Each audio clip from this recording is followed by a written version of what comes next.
இப்போ ஒருத்தர் ரொம்ப கடினமா உழைச்சு பணம் சம்பாதிச்சு கடைக்கு சென்று தனக்கான உணவை வாங்குறாருன்னு வச்சுப்போம். சரி. அவர் சொல்லலாம், நான் என் சொந்த பணத்துல சாப்பாடு வாங்குறேன், என் உழைப்புல தானே சாப்பிட்றேன், நான் யாரையும் சார்ந்திருக்கலேன்னு அவர் கேட்கலாம்.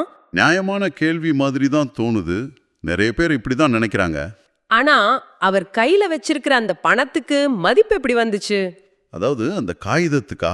ஆமா, அந்த பணம் தங்கம் இல்லையே, அது வெறும் காகிதம் அல்லது மொபைல் திரையில தெரியுற சில எண்கள் மட்டும்தான். உண்மைதான். ஒரு சமூகம் முழுவதுமா இணைந்து இந்த பணத்துக்கு இவ்ளோ மதிப்பு இருக்குன்னு ஒரு கூட்ட நம்பிக்கையை, அதாவது கலெக்டிவ் பிலீஃப் உருவாக்குனதால தான் அந்த பணத்துக்கே மதிப்பு. ஓ, நாம் எல்லாரும் நம்புறதால தான் அது பணம், இல்லாட்டி அது வெறும் காகிதம். சரியா சொன்னீங்க.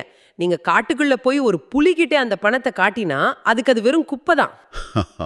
புலிக்கு பணம் பத்தி என்ன கவலை? அதனால பணத்தோட மதிப்பே சமூகத்தை சார்ந்ததா இருக்கு.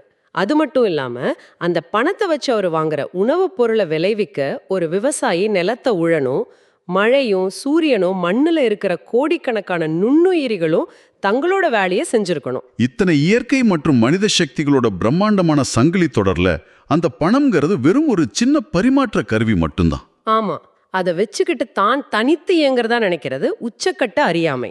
என் பணம் என் உணவுன்னு சொல்லும்போது அந்த உணவு உருவாவதற்கு பின்னாடி இருக்கிற சூரியனையும் மழையையும் விவசாயியையும் வண்டி ஓட்டியையும் நாம எவ்வளோ எளிதா மறந்துடுறோங்கிறத இது முகத்துல அரைஞ்ச மாதிரி சொல்லுது.